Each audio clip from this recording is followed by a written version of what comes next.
So, Jocelyn was teaching a fantastic truth between belief and unbelief. And that's the battle for us every day of our life. I don't know whether she taught you how does a person get unbelief. Okay. I had started it and I'd forgotten to continue it. The first thing, unbelief comes because I do not know the truth. And that comes from Gospel of John chapter 8 verse number 30. Gospel of John chapter 8 verse number 30.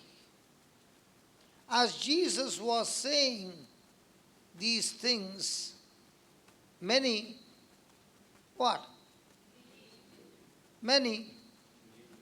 Now every time you hear the word believe, he's talking about word knowledge. As we took an example of subtraction. In the world, if I have 10 rupees and I spend 7 rupees on a poor man, the kingdom of this world teaches us subtraction. Whereas the kingdom of God teaches us anything invested in the kingdom of God will surely multiply. So the question of belief is, do I believe the sense knowledge or do I believe the word knowledge? But if I do not know the truth, how will I ever believe the word knowledge? So here is Jesus going around teaching the people about the kingdom of heaven, which cannot be sensed by your senses. It is invisible, but it is surely there, just as the law of gravity is invisible, but it is surely there. That is why we all are seated on the chair, otherwise the light ones would be floating in the air. Priya? Praise God. Hallelujah.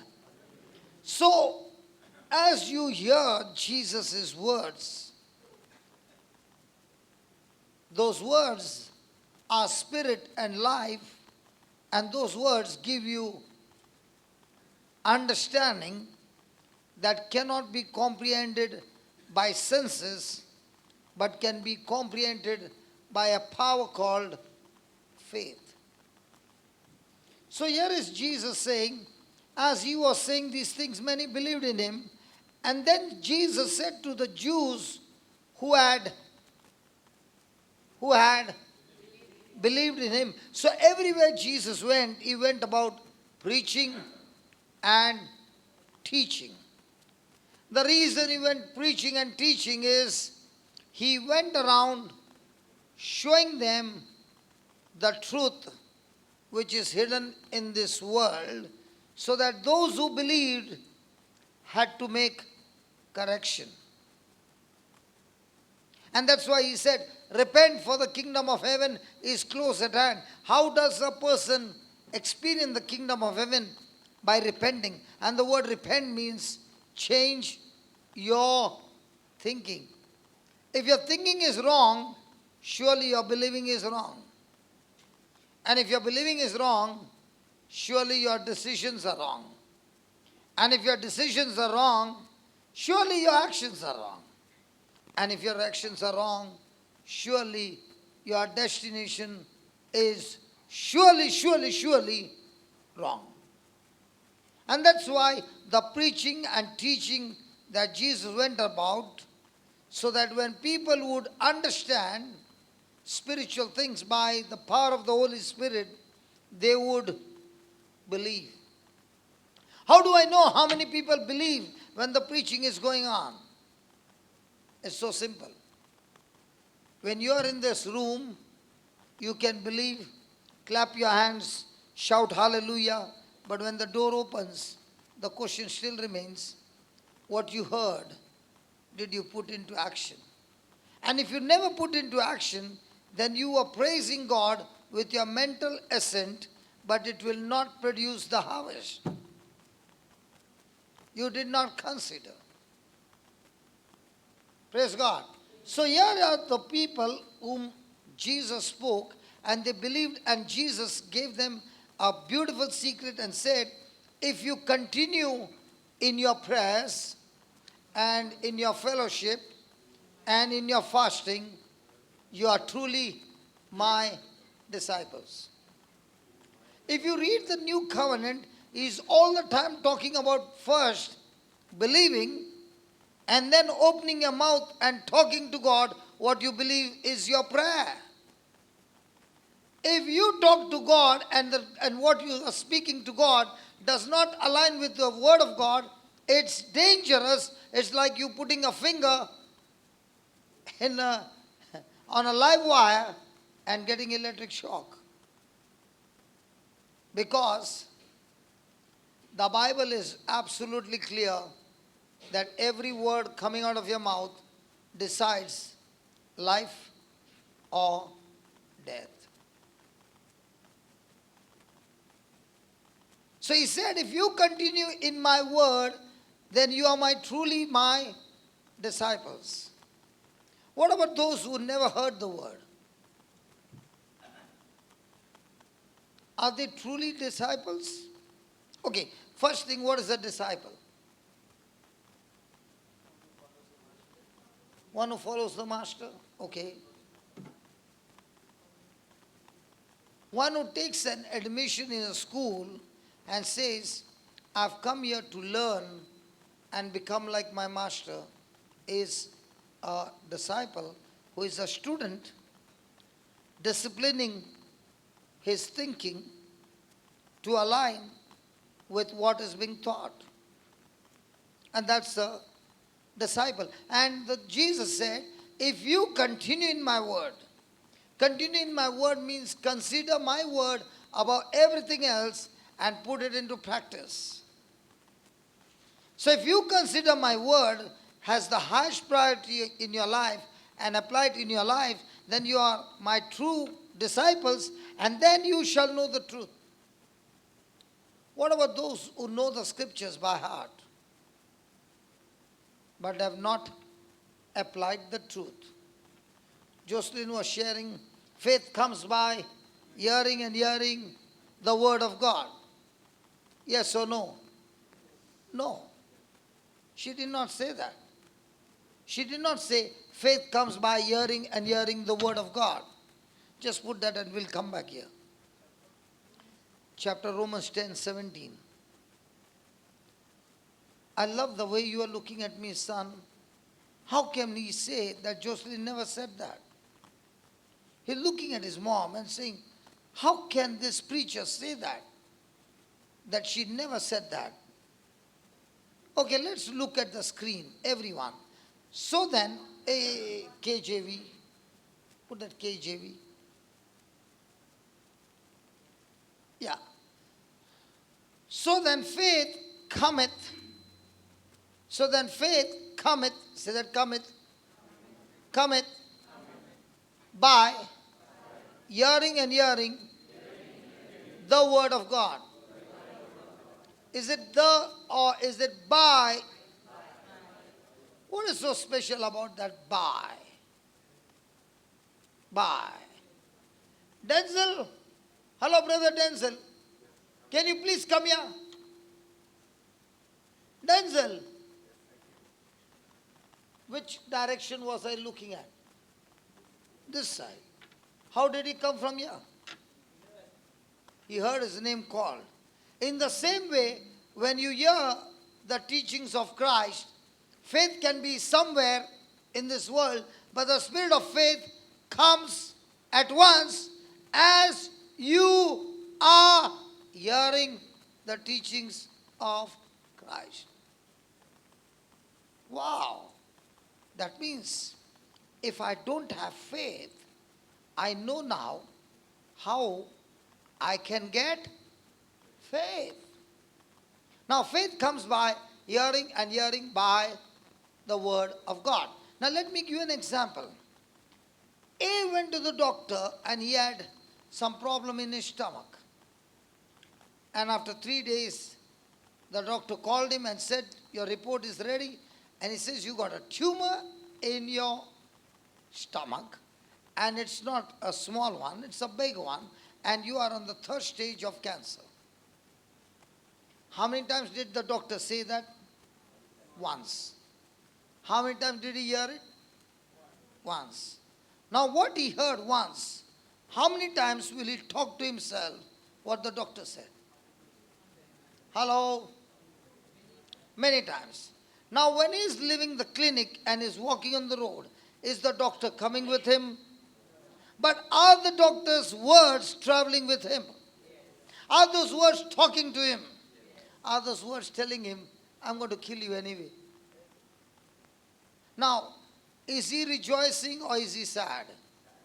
Is he opening his mouth and talking to his family members? Is he talking what God said or is he talking what the report said? So, what he heard with his external ears is the first hearing. That does not produce the result. What produces the result is what he hears from his internal ears. And that is called as hearing by the word of God. Now, when a person is in this process, who comes? Faith or fear? If fear comes by me talking to myself against the word of God or opposite to the word of God, or I am more sensitive to that report rather than being sensitive to the word of God, now I am a person who is producing a substance called fear. In the same way, a person who is hearing the teachings of Christ or the preaching that is going on, and he begins to talk to himself all that he heard what Jesus said. What is he producing now? Hello? So it's not enough that I hear with my external ears. I need to hear with my inner ear, and that's when faith starts being produced. So I can use a scripture and talk to myself over and over and over and over and over again, just like what I'm preaching to you, I'm first hearing in my inner ear and then talking to you. But what you are hearing is not your inner ear, you are hearing it from your external ear. So faith is coming to you from outside, inside, but what I'm talking to you is not from outside, inside, but it's coming from inside, out. And that's how faith comes. And that's how faith is produced. And that's why Jesus says, if you continue in my word, then that word will talk to you and give you inner secrets, inner revelation, and the mysteries will be unfolded to you. And now you will be so sensitive to what the Spirit of God is revealing to you that you will open your mouth and speak it. And when you speak it, it will be no longer logos. It will be a rhema word that the Spirit of God has given you. And the rhema word will produce amazing supernatural manifestation. Praise God. So if you continue in my word, you shall know the truth, and the preacher will set you free. And the preacher, that's why many people run after preachers. Preacher's job is to teach you and make you understand spiritual things so that you have a relationship with the Lord. It's not the preacher who sets you free. is the truth that you understand sets you free. Praise God. Let me give you an example. A person had some issues in life. And he went to a preacher, and the preacher said, I see in a vision that somebody has done occult on you. Have you ever heard like this? Praise God. Never had anybody's testimony like this? God bless you for that. Hallelujah. So the preacher gave him the root reason. But what is surprising is the Spirit of God many a times gives the root reason but does not give him the power to uproot the root. But when it was Jeremiah, when God spoke to him, he said, I have anointed you to root out and pull out those things. And in that same place, plant new things. And that's the work of a prophet. He not only speaks, he uproots them and plants the word of God. Now, the person heard this, that some occult has been done. How many times does he keep reminding himself that somebody has done something? So is he producing faith or is he producing fear? So the preacher has done a good job or excellent job? Hello? Hello?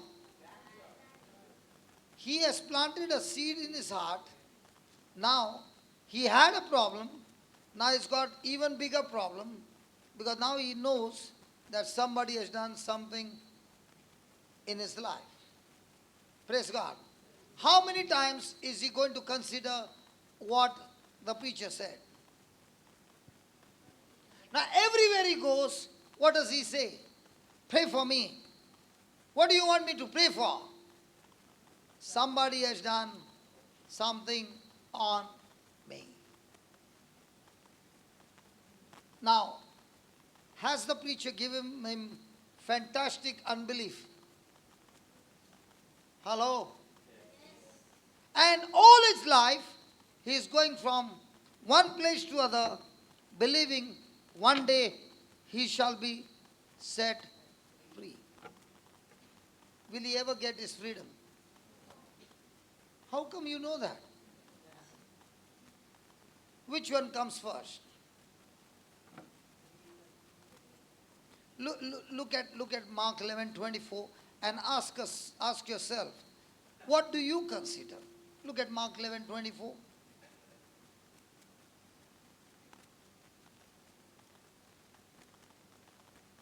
Therefore, come on, read it all together. Therefore, I say unto you, what things soever you,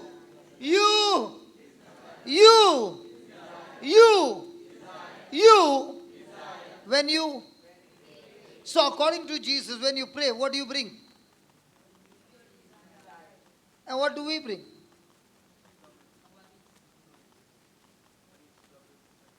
You also? Son, you also? I did not expect that from you. So now this person has got this message. I've got some occult witchcraft or something that somebody has done. Praise God. Hallelujah. And now he comes for a prayer. And what is he praying to the person? He asking for prayer. What is he saying? Please cast that occult witchcraft out of my life. Is that right? Now what does that scripture say in Mark 11:24? Therefore I say unto you, what things soever you desire. It's a total blank check. Touch your neighbor and tell your neighbor, blank check of heaven. Come on, please. Nobody gives you a blank check. Jesus gives you. Hello? Nobody gives you a blank check, but look at Jesus. He gives to everyone who believes a blank check, and he says, whatsoever you desire, when you pray, believe. Hey, again the word, believe. Shake your neighbor and tell your neighbor, believe. Believe what? Sense knowledge or word knowledge? Believe what you desire for. Believe that you will receive. You will receive. You will receive. Come on, you will receive. You will receive. You will. Okay, NRSV. Okay, just put that NRSV. But the desire is not there. So we mix two scriptures to get together. So I tell you, whatsoever you ask for in prayer, believe that you have. You have. You have. And it will be. So how many years will it take for your prayers to be answered?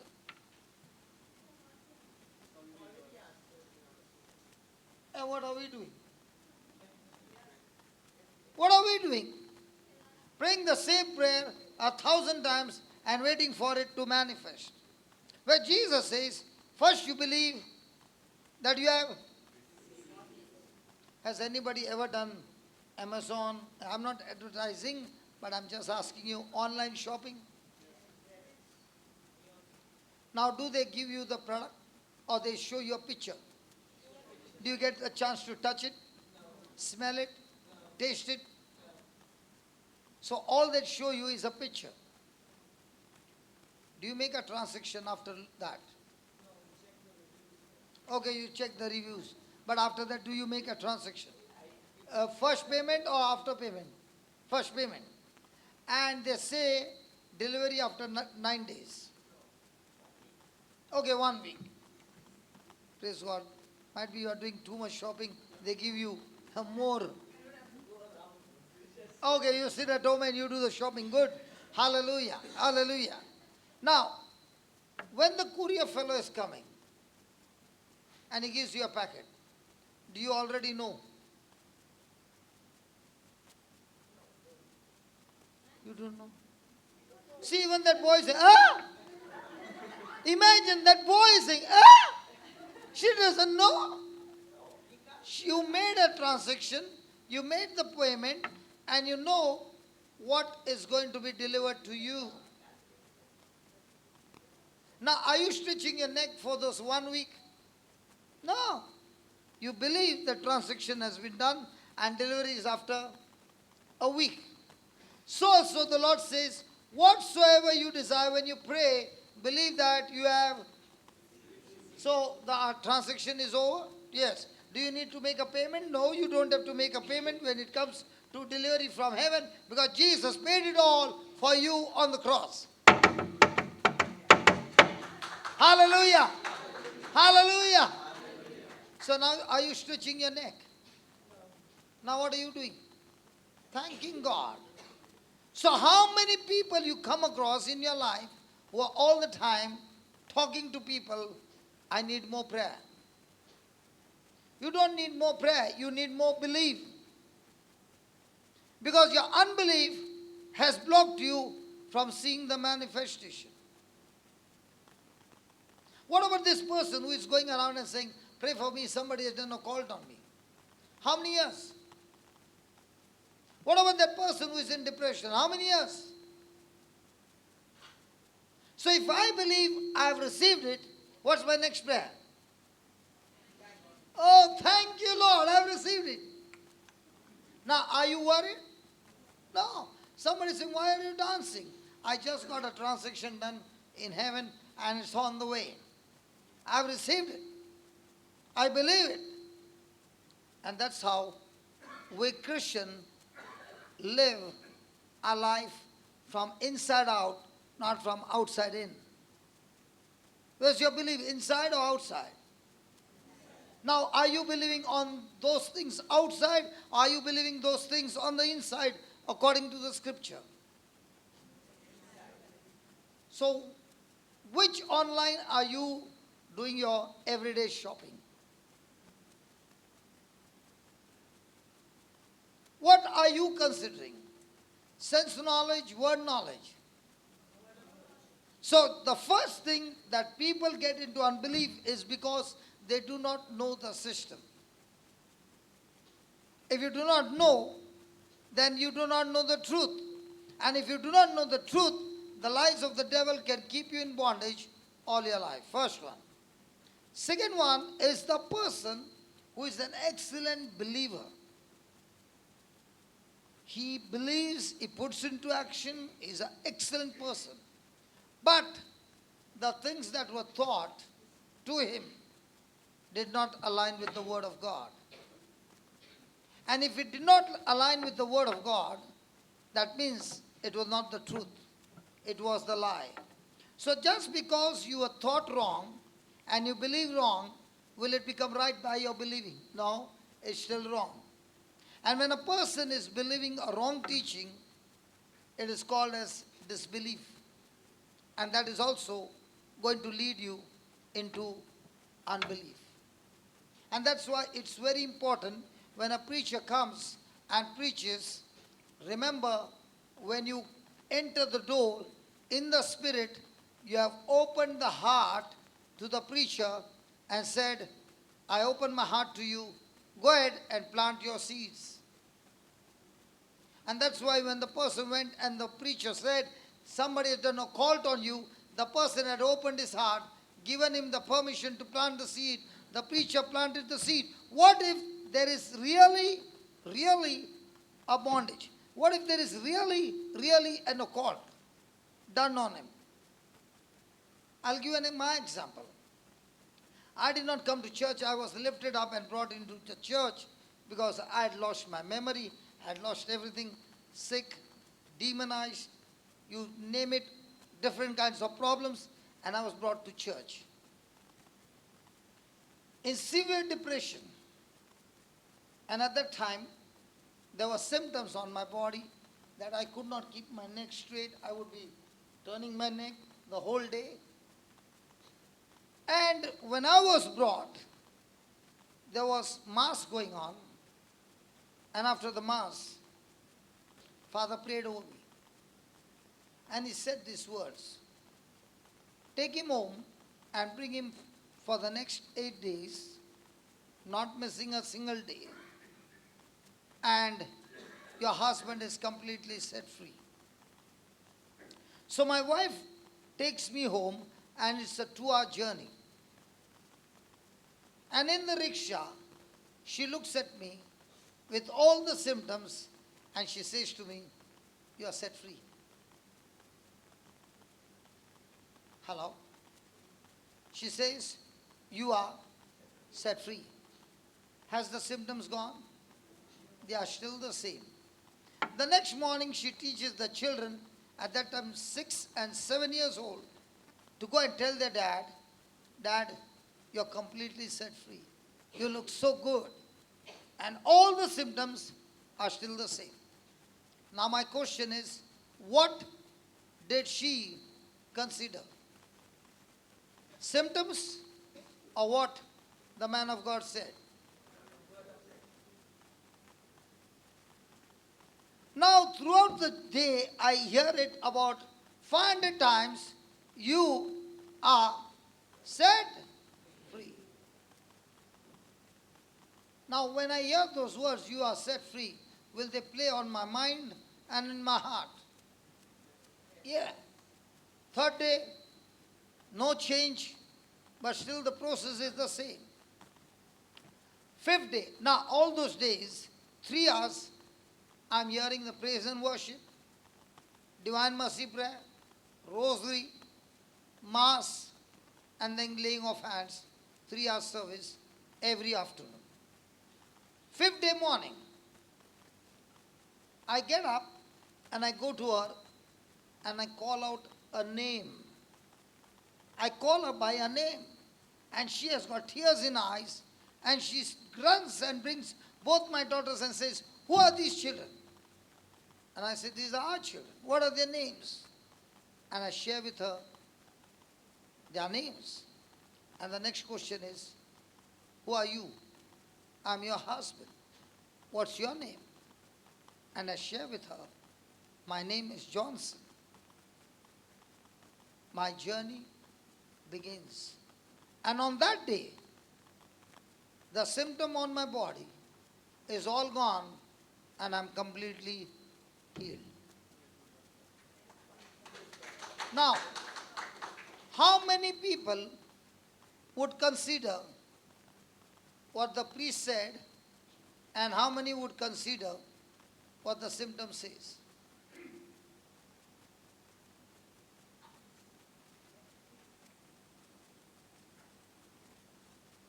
what did she do? So what sermon she heard, she went home and practiced, and she did not know much of the word, but she kept saying what she had heard. Now the more and more she said it, who comes? Denzel, come here.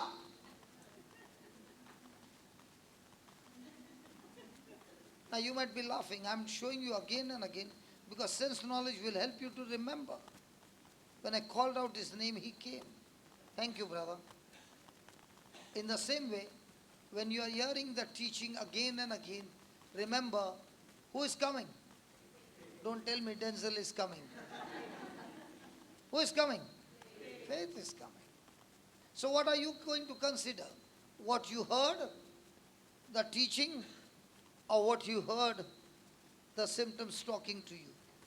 Can your symptom talk to you? Can the bad report talk to you? Can the lawyer's notice talk to you? Do you know all things talk to you? For example, this baby is sitting on the chair. Brother Trevor, this is not pointing finger to you. Please don't misunderstand me. This baby is sitting there, okay? And with her weight, the chair breaks. What happens to all of you sitting behind her? The chairs are not equipped to take the weight. What would you do now? Put double chair. What about me? I will not even put the weight. Now, why is it happening? Because looking at her fall from the chair makes me realize this chair is not designed to take my weight. Who is talking to me?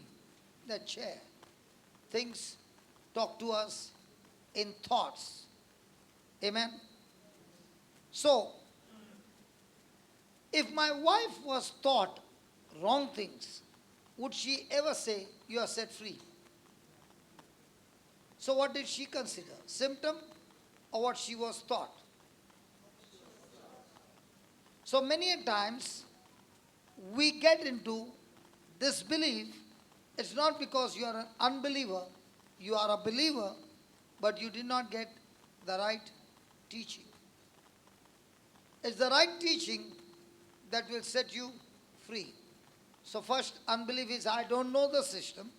Second one, I've learned the system, but the one who taught me did not teach me accurately, and that's why it's still a lie, and I'm believing on the lie. Third one, the teaching is right. You heard it right, and yet when it comes to the time that you have to apply it, you don't apply it, and it results into unbelief. So who is your greatest enemy? Unbelief. There are many a times people say, do you know what? People go to hell because of their sin. Biggest lie. If people went to hell because of their sin, then every one of us would have gone to hell.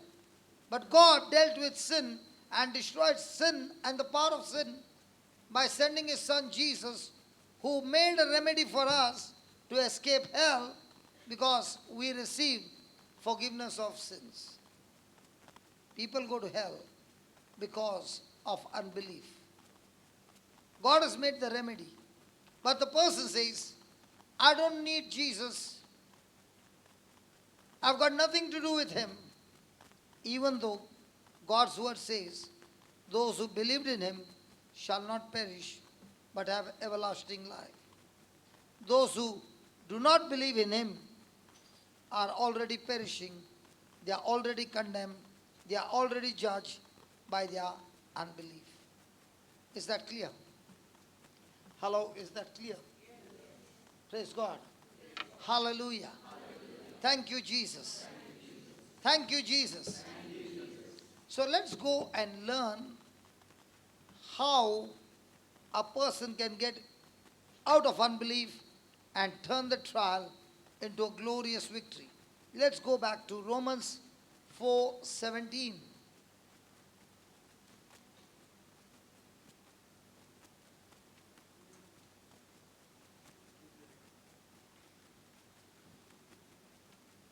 17, Baba. Now, please read that word as. Now. We know that in the life of Jesus, Satan came to tempt him. Satan came to attack Jesus.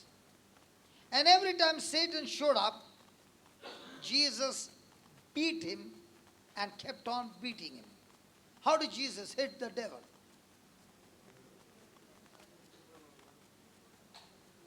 That was before the cross. Jesus was tempted, you remember? So how did Jesus hit the devil? Every time the devil opened his mouth, Jesus said, it is. Hey, Jesus said, it is. I said, Jesus said, it is. And then he quoted the scripture.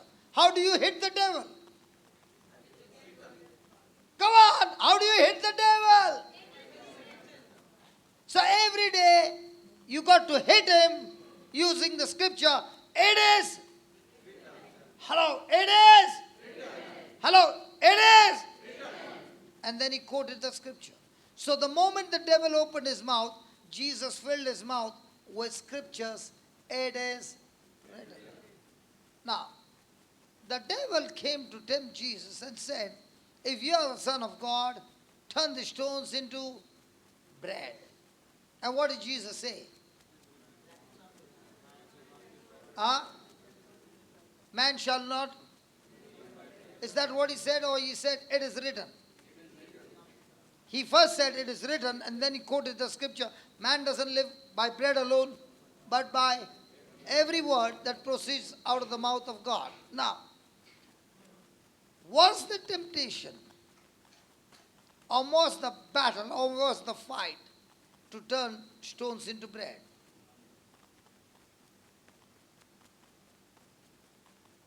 I said, was the temptation to turn stones into bread?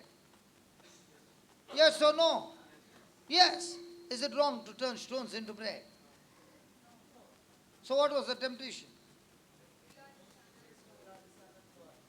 The temptation was that Jesus heard a voice saying to him, this is my beloved Son. And when he heard this voice, the Spirit of God then took him in the wilderness for 40 days to be tempted of the devil. So 40 days, what was Jesus doing? All that he had learned the scriptures, he was considering, looking at the scriptures, who is he and what is his call and what is his mission and what is his assignment. And when he finished it all in 40 days, there comes the devil to tempt him, asking him the question. For example, my dear sister, can we talk? Can you turn the camera, brother? Denzel? I don't want to miss her. Praise God. You are on camera. Praise God. And you look very pretty. Now, my question to you is, if I came to your house, surely you will offer me coffee. What will you do to make the coffee sweet? My question is very tricky. Please consider my question and only then give me the answer. What will you do to make the coffee sweet? Get it on the camera expression, please. You give her the mic as well. Thank you. We don't miss it. Everything that you say will be considered. You have every right to keep your mouth shut. Because whatever you say will be taken into account. Yeah. Right. What will you do to make the coffee sweet? Consider my question correctly. You have every right to keep your mouth shut or give the answer. Yes. I will put some sugar in it to make it sweet. If you want coffee, what do you want? I said the coffee by nature is bitter. What will you do to make the coffee sweet? I better shut my mouth. Can you give to this lady in green and the other lady, please. I would put all my love in the coffee Okay. and offer it to you. And this lady in green. As sweet as possible. Huh?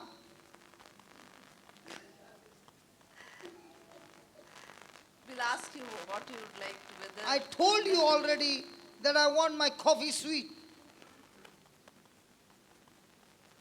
What will you do to make the coffee sweet? Why are you taking such a long time? No, we'll put the sugar to be added. Okay, give to that lady in pink. No, just give it to that lady, the fair lady. She has got the right answer. She is considering my question deep. Yes. I'll ask you how many spoons of sugar you want.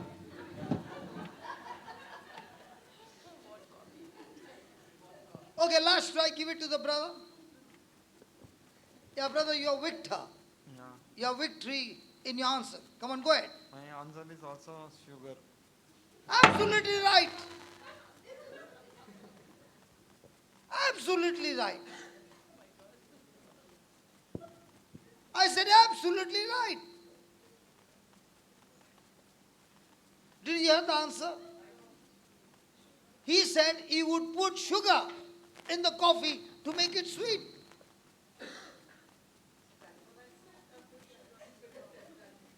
So did I say you are wrong? You are on sense knowledge. You considered my action, and even though you have made thousands of coffee, but looking at my action, you change your answer. You said, I'll keep quiet. And sister, you will pour love inside? Oh my God. Now. The reason I asked you this question is every time you study the Word of God, remember, at once Satan will come to question you what you heard. And when he questions you, if you do not know or if you have not seen the written Word of God, that pressure will make you change your thinking. But look at the men. Look at the men. They are so different from the women. The four women got caught up with my action, but the fourth man, only one man, and he said, I still consider putting sugar. Look at the confidence. And that's what makes the difference. Congratulations, brother. What do you think it would have been for Jesus? How did Jesus hit him? By considering the written Word of God. And that's why I said in the morning, when God makes a covenant with man, the first thing he does, he gives him a promise. In that relationship, there's a promise and there's a guarantee. And that's what you find about Abraham. As it is written, I will make you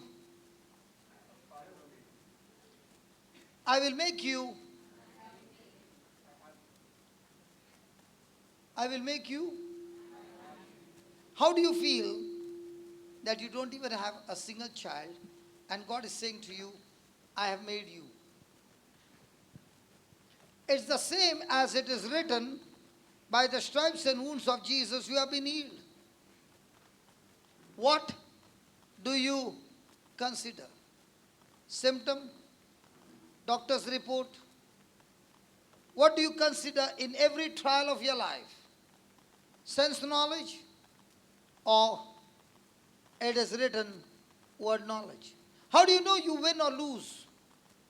You win or lose based on what you consider.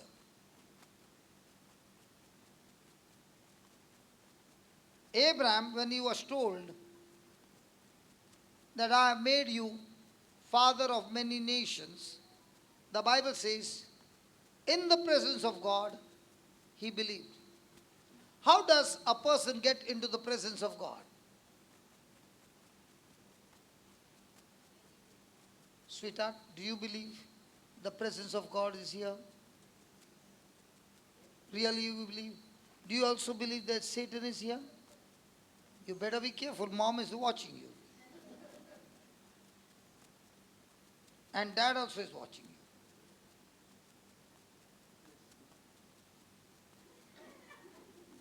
Did you hear that? Mom is saying, I never heard it. Say it loudly. How do you know Satan is here? You could smell him. Come on, give me a five. Come on, give me a hard one. Come on, hard one. Yay! Now, is he talking about sense knowledge? He's not talking about sense knowledge. He did not say, hey, look, my hair is standing. Jesus has come. My hair is not standing. And the girls, they don't away. They chopped it all. Hallelujah. So is it on sense knowledge? What did he give me an answer? He said it is written that when the word is preached, Satan comes at once. So the moment we started preaching, who has come? Do you need to see him? Can you see him in the mirror called the word of God? Yeah. So is he here? Yeah. So the Bible speaks about when a person's mind is stayed on the Lord, on his word, he is in the presence of God. Is it possible that a person can be seated here and then you might be saying, Jocelyn is sitting next to me. But can Jocelyn go on a world tour? Possible? And what is it then? She's paying tremendous attention in what you are speaking. And when I ask her a question, she's looking at me, but her mind is traveling at a high speed. Possible?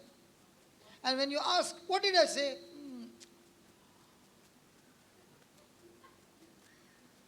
So is it possible for a person to sit in a class, look at me, and still be somewhere else? So a person who is in the presence of God, his senses, his mind is stayed on the Lord, and that's when God keeps him in perfect peace because he's trusting the Lord. So how many times are we in the presence of God? Let's say you came in this room, okay? But the whole time you are thinking about your problem. You are in whose presence? You are full of worry. Whose presence? So what do you consider? What about Abraham? He is considering before him, in the sight of God, in the presence of God, he believed. So how does a person learn to believe? He learns to believe by practicing to keep his mind anchored on the word of God. And the Bible says, mountains melt like wax in the presence of God. The Bible says God shows him the path of his life in the presence of God. In the presence of God, there is fullness of joy. Why? Because he's not considering the symptoms, he's considering what God has promised in his word. Let me give an example. Let's go to John chapter 4. What time is Mass? 7 or 7:30? 7:30. Thank you. We'll come back here. John chapter 4, verse 13.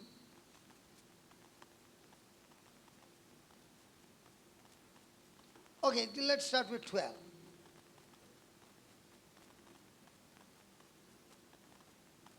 Oh, 11. Let's start with 10. I'm so sorry. Jesus answered and said to her, if you knew the I like that word, gift. Gift is given to you by somebody who loves you, and it's given absolutely free. So Jesus answered and said to her, if you knew the gift of God and who it is that said to you, give me to drink, you would have asked of him, and he would have given you. He would have given you. He would have given you. And the woman said to him, Sir, you have nothing to draw with, and the well is, and the well is, and the well is, and the well is.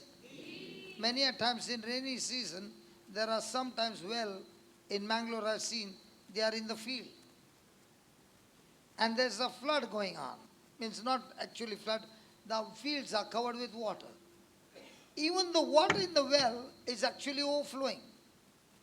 So you don't need to put a bucket in and with a pulley draw the water out, because the well water is to the surface. I've seen it. Haven't you seen it? Yes. So here the water is deep. The well is deep. From whence then have you that living water? Are you greater than our father Jacob, which gave us the well and drank thereof himself and his children and his cattle? Now look at Jesus. Jesus answered and said to her, whoever drinks of this water shall thirst, shall thirst, shall thirst. But whosoever drinketh of the water that I shall give him shall never thirst, but the water that I shall give him shall be, shall be, shall be, shall be, shall be in him shall be in him a well of water springing up into everlasting life. Praise God. How many of you believe you got a well inside of you?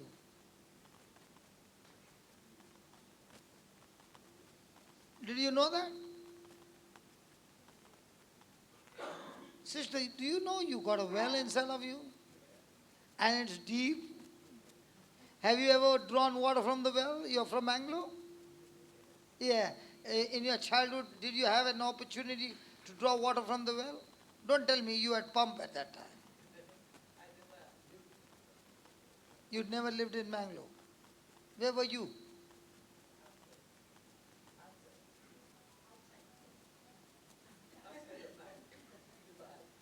Oh, in Dubai, guarantee they have got oil wells, but not water.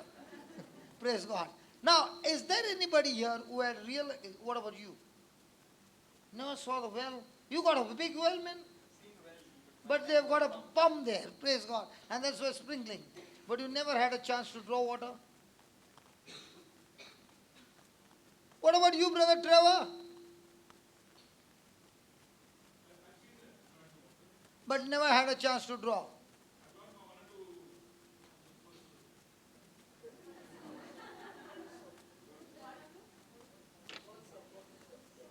Oh, you put the colso?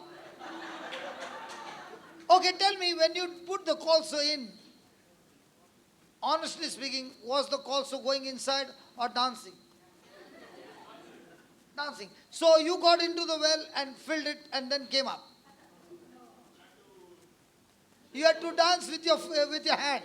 Left, right, and the colso began to take little water, and there was a sound. Buduk, buduk, buduk. Only when it became buduk, you knew that the colso was full. Then you began to draw with both your hands, pulling the rope on a pulley. Now, the colso came right before you, and the colso was also dancing when it came on the top. Now, Brother Trevor, you went with both your hands to catch the colso. Why not two hands? So you had one hand on the colso, one hand on the rope, and you got that colso finally in your hand, and you got the water. Now, in the same way, God is saying, Jesus is saying to the Samaritan woman, you got a well of water inside of you that is bringing forth everlasting life. That means in each one of us is a well of water. And is it a common water? No, it's the power of God that has power for everlasting life. Everlasting life. Everlasting life, is it that a person lives forever? Yeah. Everlasting life is life forever. Mom, everlasting life is life forever. That's why you went wrong. That's why your son is also giving wrong answer. Everlasting life doesn't mean living forever, because a person in hell also is living forever. Everlasting life is living forever with God, relationship every moment of your life. Wow. So inside of us is a well. Now, which one are you going to consider? That there's a well inside?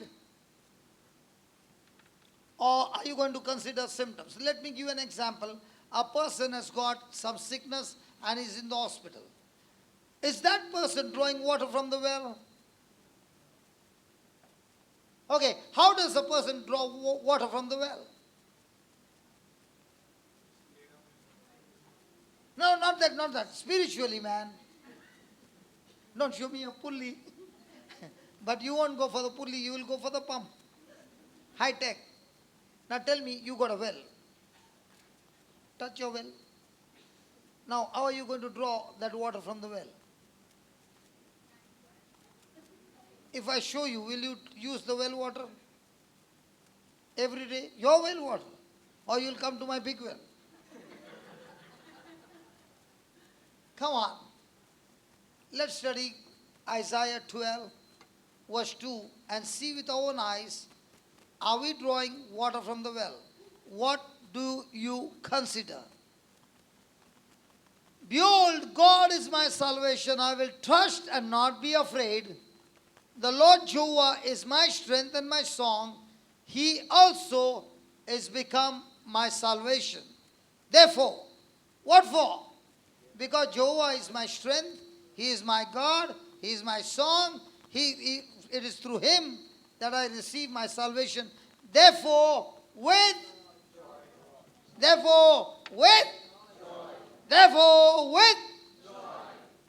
Now, if you get a bad report from the doctor, how many people do you find are joyful?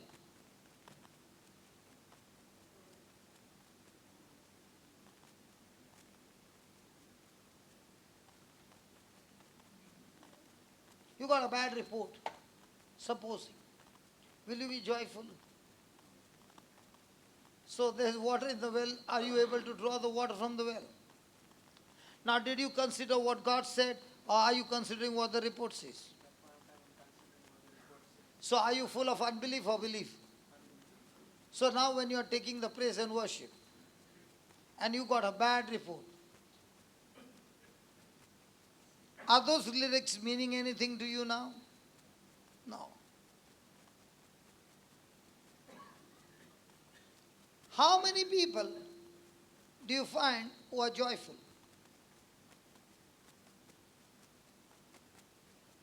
Have you heard this? The joy of my spouse is my strength. Because my spouse, when he's in a good mood, there's fullness of joy at home. The moment his mood goes off, my God, it looks like the devil has visited our house. And that's why the word says, the joy of my spouse, the joy of the Lord, or the joy of my spouse? All the ladies, the joy of my Lord or the joy of my spouse? So if the spouse is acting funny, all the ladies are joyful. So what do you understand by the word joy? Because the only way you can draw water from the well is being joyful. So what is joy?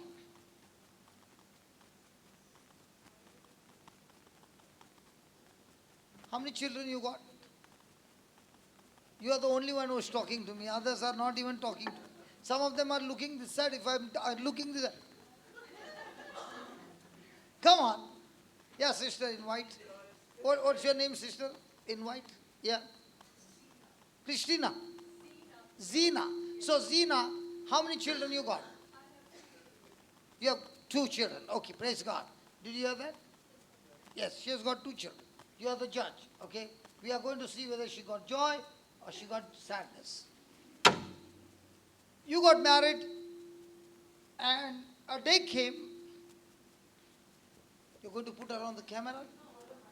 Only on the mic. Okay. This is pure partiality, sister. Can you see? When it comes to you, these people want it on the camera.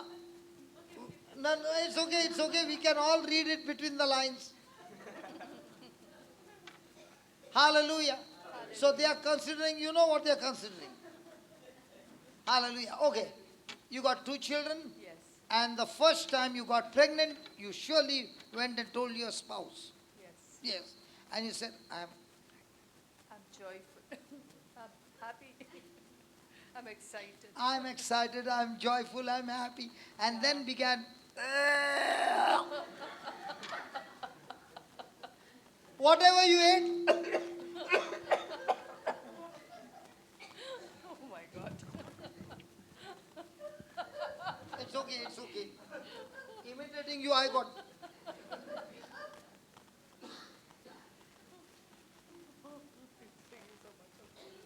So, you started vomiting. Whatever you ate, you started vomiting and you became weak. And sometimes you would feel dizzy. Yes, I did. And this was the first month, 8 years more to go before the delivery. Praise 8 God. months. 8 months. What did I say? 8 years. She's already holding hand. Now, can you see, if she's holding a forehead, was that joyful? Shocking. That was shocking. Oh my God. Okay, 8 months. 8 years is too long, brother. Now, when you had that trouble, did you go and tell your husband, enough, I can't take it anymore, let's go to the clinic and quit? I didn't do that. No. I know you did not do, that's why the children are there. Yes. But did you feel like that? Feeling, I'm talking. The feeling. No. No. No, I didn't get to. So even though you were troubled, you are still ready to go through the Yes. process. Yeah. Now, did you see your baby when the baby was Yes. in your womb? Not in the. Not at all. So you were believing that the But baby is there. I felt the baby. On the first month? My God, did you hear that? I'm still on the first month. Don't go to the No. 6th month. Yeah. Now, even though you did not feel no symptom of seeing the baby, yet you did not tell your husband even once, or you did not even get the thought to go and tell him, I quit. As the days went by, weeks went by, months went by, one day you saw your body in the mirror. You could not believe your shape. Did you get depressed? No. Really? No. Good, praise God. No. So you I still didn't get continued. depressed. Then you got back pain. In fact, I was waiting for my stomach to be seen. Oh, it was too small, not like Yeah. mine. Not like yours. Praise God. Thank you. Even I'm pregnant, that's why I'm trying to tell you. You might be laughing, but in this fighters, I promise you, everybody is going to go out of the door becoming pregnant in their spirit, because that's how the system works. That's lovely. Okay, let's go ahead. Now, if there was an issue in the blood, and the doctor said you need to take 50 injections to get it sorted so that the baby will not have issues. Question, hearing about 50 injections, would you quit or would you say no problem? At That time, I don't know. I would have believed the doctor. But, But you would have believed, but would you be ready to take those 50 injections to save your baby? I don't know. I can't think about it. If you don't take, you will get a baby, but the baby will not be healthy. Now what? Maybe. Are you going to consider the injection or the baby? The injections, not the baby. So you will quit the baby. I don't know what I would have done. I didn't have that problem. So, Supposing, I think supposing, who would you consider? The life of baby or the taking? life of baby, I would have considered. Yeah. Okay. And now came the 9th month. And you went to the doctor and the doctor said, listen, when you get labor pain, don't stay at home, come quickly to the hospital. Okay? And remember at that time, you have to be extremely cool, no becoming nervous, and at that time, you have to breathe, breathe, breathe, push, push, push. Do you remember that? Yes. Yes. I did. And you got the labor pain at that time. I did. Yes. How many seconds did it last? Quite a number of, it was quite a lengthy period. How long? From night to morning. Labor pain? Yes. From night to morning? Morning, yeah. And the pain was like this. You press this one, that's the labor pain. Is the labor pain this much or unbearable? Unbearable. Were you screaming? Yes, Yes. I was. Yes, and at that time you would have prayed to God, God, please deliver quickly. It's unbearable, please. Lord, please do it quickly. I don't want any more. But please do it quickly. And then the baby was delivered. Yes. And then the nurse came to show you your baby. Yes. And you had gone through all this pain because of the baby. You said, take her away. No. I just wanted to kiss her. Huh? I wanted to kiss her, hold her. After all that pain she Then, caused? Yeah. So, what about the heart of her mother? Is she considering the pain that she goes through 9 months, or is she considering to bring this life into this world? Now, when you look at the mother's heart, she considers to bring the baby into this world. No matter how much is the trouble, she's full of joy. So she's not focused on her trouble, she's focused on her baby that she can't see. And when the baby is born, the husband will say, can you see the nose? It's like mine. Can you see those eyes? They're like grandpa's eyes. Grandpa's, yeah. But does he say, darling, how much did you go through the pain? Now, I can understand the first time you did not have the experience. Why did you go for the second time? Because I wanted a boy. So if you would not get the boy the second time, you would go the third time, and the fourth time, and the fifth time, and the sixth time, and you were ready to go the 10th time till you get the boy. Maybe. But I got a boy. So what about all those 9 months pain? I would have suffered. But you still had considered that I want a boy, I don't mind going 10 times, but I want a boy. A boy. In the same way, if the husband has to speak something to you, is it that painful like the labor pain? Like. No. Is it, if you consider the comparison, if the husband said a few words to you, is it that painful like the labor pain? Worse sometimes. Sometimes it's worse. And than most of the time? No. But do you get triggered with that pain? No. No.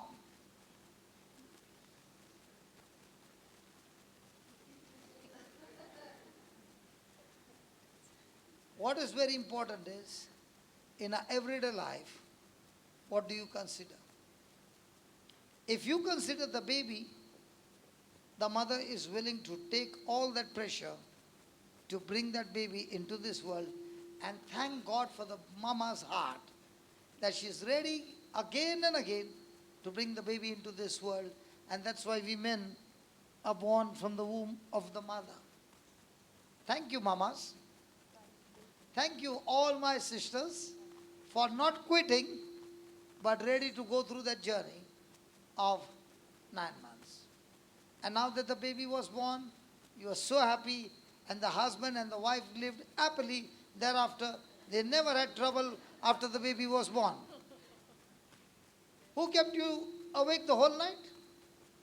The baby. The baby or the husband? The baby. The baby. Did you lose your patience? Sometimes. So you bashed the baby. No. Didn't bash, but I used to feel uncomfortable. And when you Tired. feel uncomfortable with other circumstances, are you still at peace? No. No. But when it comes to baby, I was at peace. so what are you considering?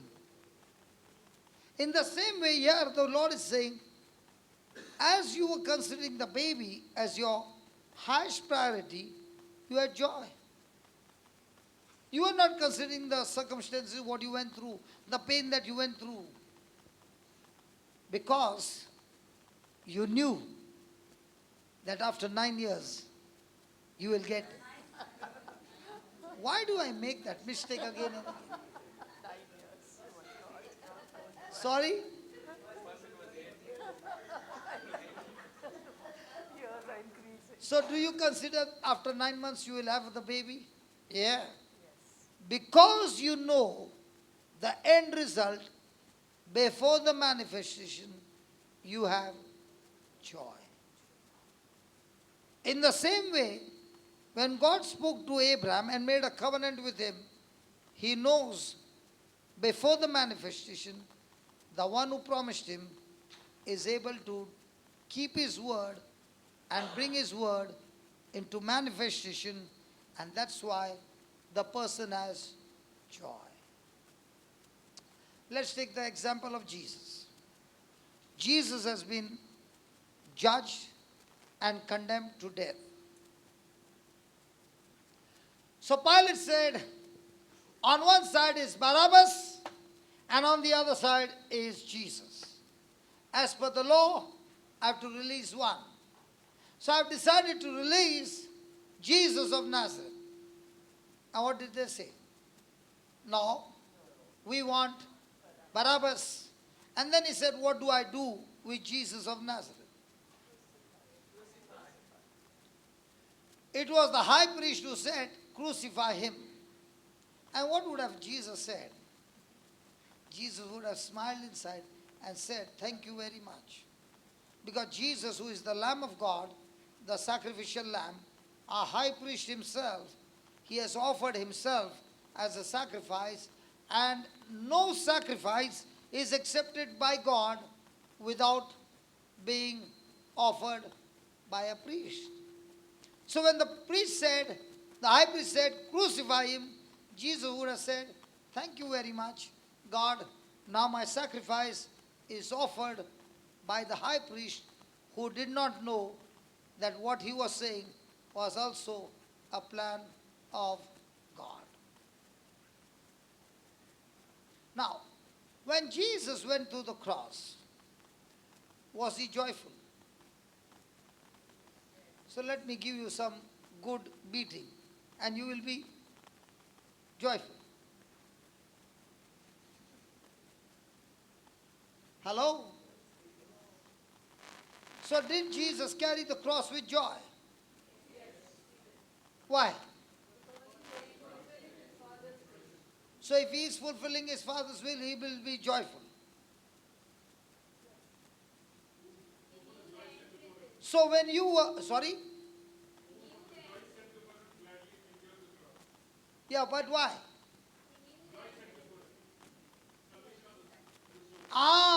So when Jesus was carrying the cross, just as he said, the hour has come for glory, and I, a grain of wheat, with my own choice, not by force, is willing to fall into the ground and die. Because if I die, I shall produce what? Abundant harvest.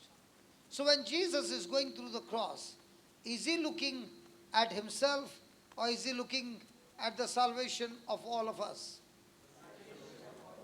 So when does a person have joy? When he's looking at himself or when he's looking at his life being a blessing to others? So how does a person draw water from the well? So most of the time, our life is all about us or others.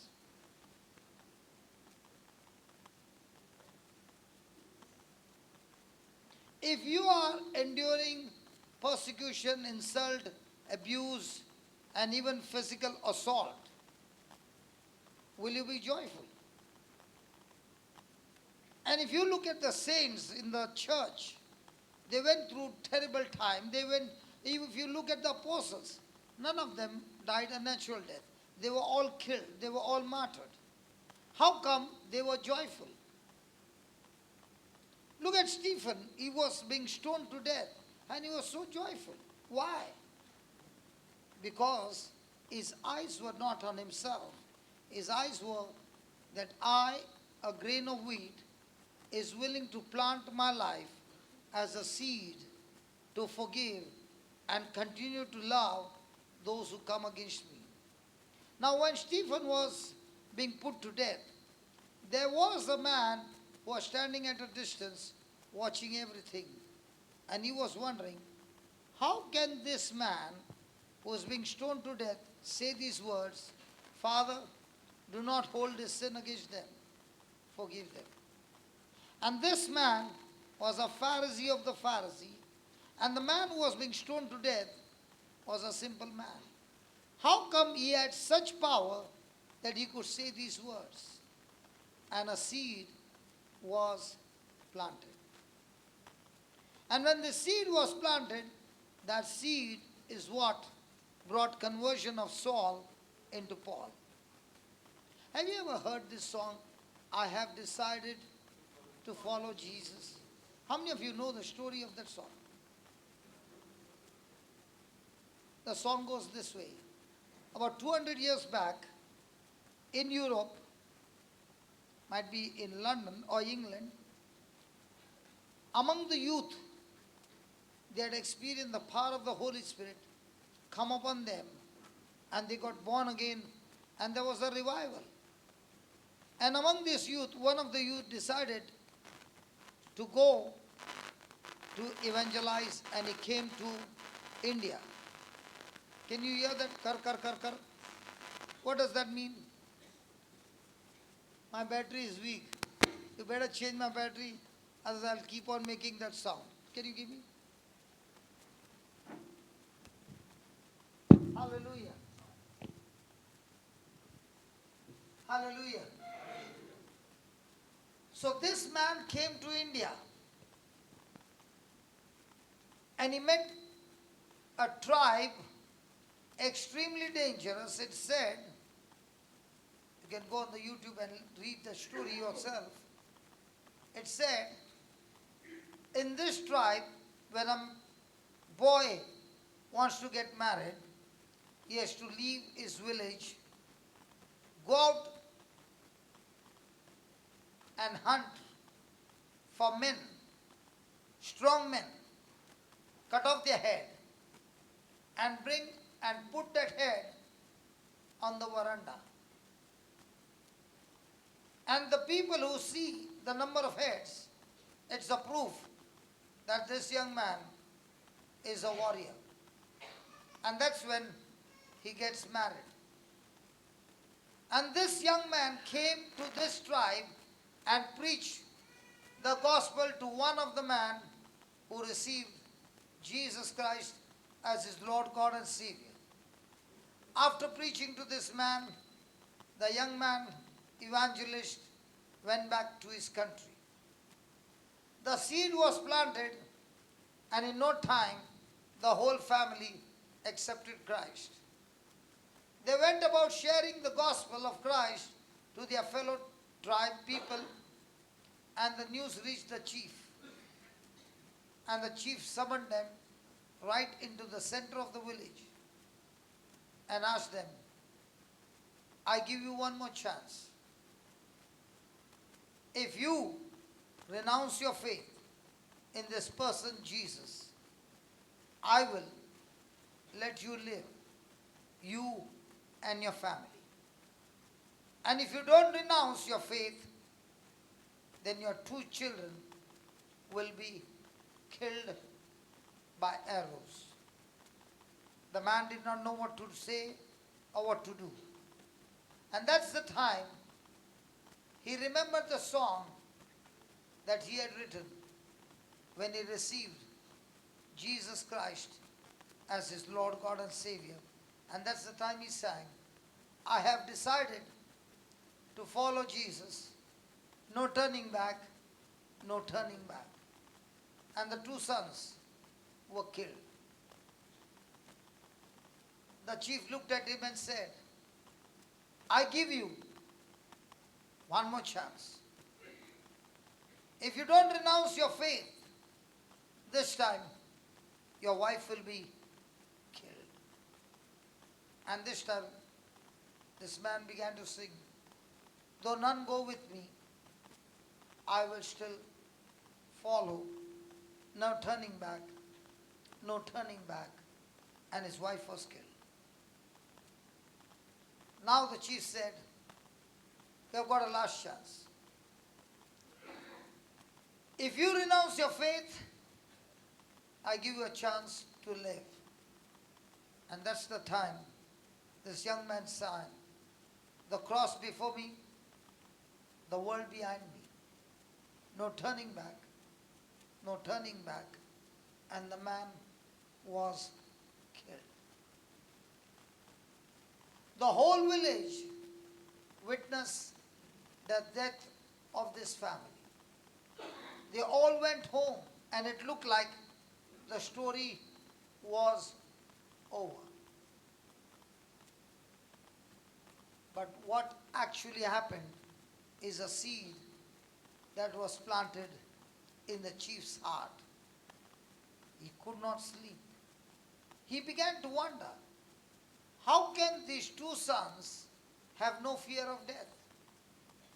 How can the mother who looks at his sons who are about to be put to death has no fear and no emotion of her children being put to death? How can a husband see his wife being put to death and he has no emotion? Who is this Jesus? What kind of power does he have that people have no fear of death? Who is he? After a few weeks, he summoned the whole village to the same center. And that's where the chief renounced his faith and received Jesus Christ as his Lord, God and Savior. And the moment he announced that, every person in the tribe accepted Jesus as their Lord, God and Savior, because they had witnessed the true sacrifice of a family where they believed in the Lord Jesus Christ. And this is happening even today. I just came from Chhattisgarh, where there is so much of things happening. And we were there for a month. Some of our team members were there for 3 months, planting the seeds in villages, believing in Christ. And the joy to witness those same people who never knew Jesus now going and bearing witness for Christ. This Sunday was the greatest joy for me. All of us from JCILM, we had all come back from a mission in Chhattisgarh. And this week, they had a meeting on a weekend, Friday, Saturday and Sunday. And those who had received Christ were ready to go and share the gospel for 3 days. And the crowd that came were more than 1,000. And the people who preached were the new converts, which were just 3 months old. I'm talking about the gospel.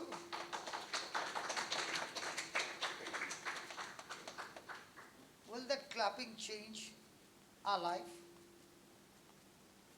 Will that clapping give you the joy to step out of your comfort zone and say, Jesus, I'm ready for you and I'm ready to go and feed your lamb? That's what Jesus said to Peter. Do you love me? Peter said, yes, I love you. And Jesus said, go and continue your fishing and I will bless you. What did Jesus say? The same Jesus is asking each one of us, do you love me? And we say, yes, Lord, I love you. And what's the next thing that Jesus says? Go and feed my lamb. And you are saying, Lord, not me, take my brother.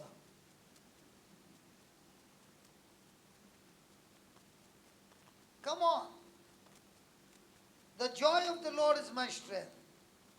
It's the joy every day that you can draw the water, the living waters from the wells of salvation.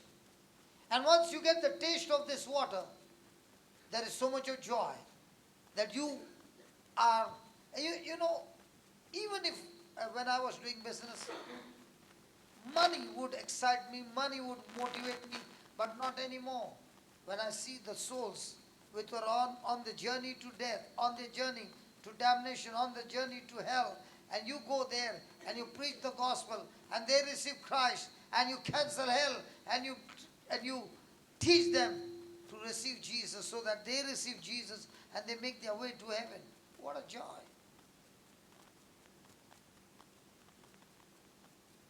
I never knew when they brought me to church 25 years back when I was at the point of death.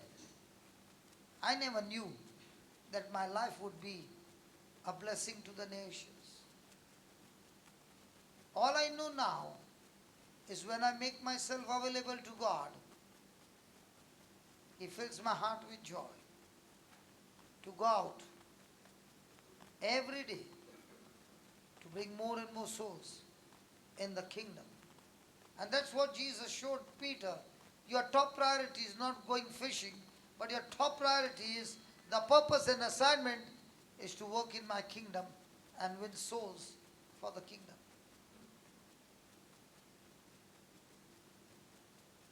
I remember I just come from Africa and I'd visited a country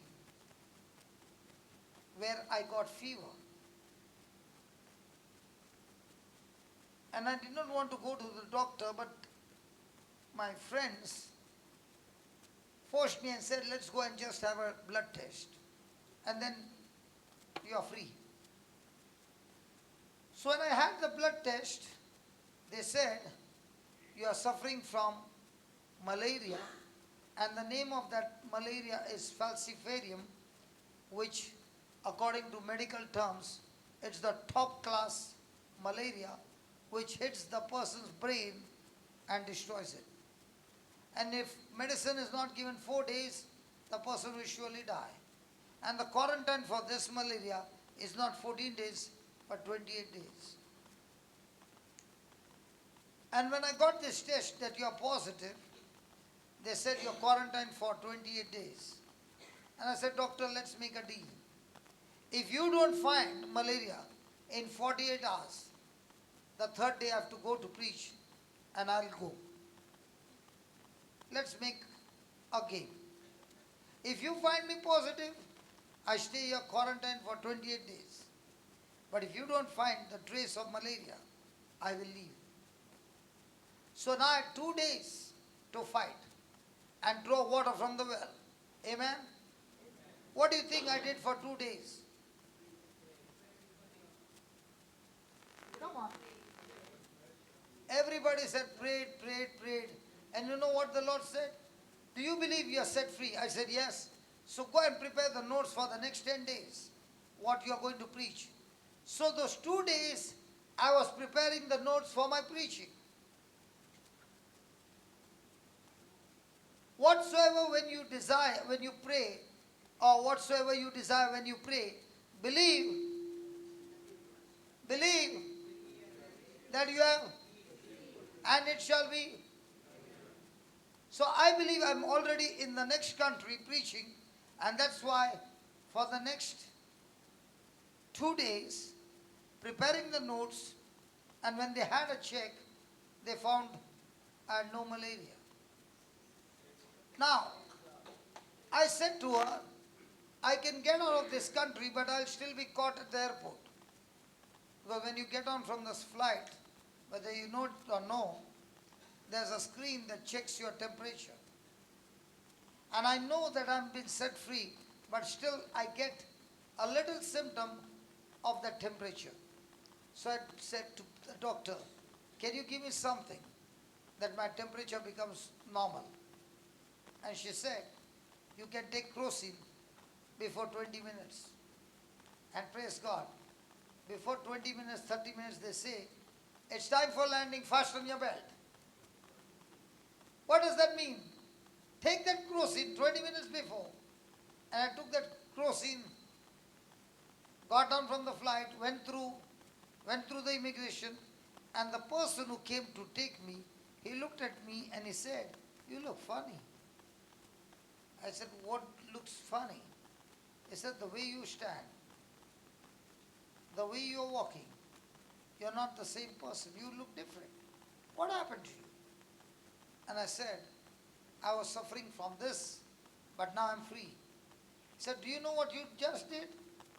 You came to this country, and it can be extremely dangerous because you are contagious. He said, let's call off the retreat.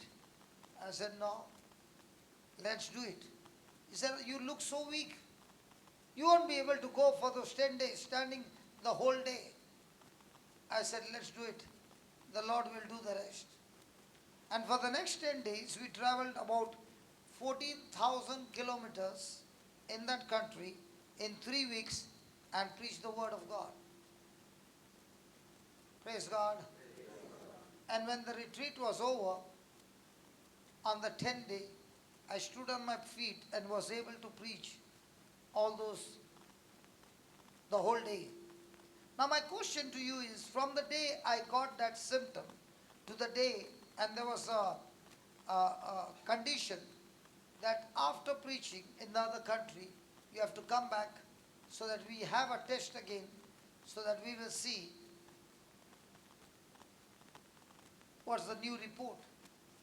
So I promised this doctor I will come back. So after preaching, I came back to the country to visit the doctor, and I said, doctor, come on, go ahead and test me. She looked at me and she said, you don't need a test, you are free. Now my question to you is, what do you consider when you have symptoms?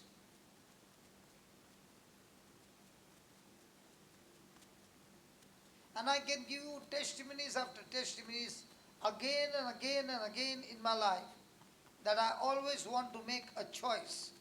Consider the symptom or consider the word. Because in each one of us is a well of water that has power to destroy cancer, to destroy incurable disease, to destroy anything and everything that comes against you. But the question is, are you drawing the water from the well with joy or with fear? How does it look for a person who has got a well inside of him? He is born again, he has got the Spirit of God, but when the symptom shows up, he gets into considering the symptoms, what the doctor said, and especially what Google said.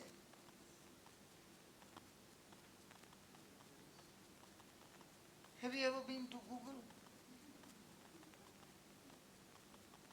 Have you ever done some report test of what the symptoms is? Don't do it.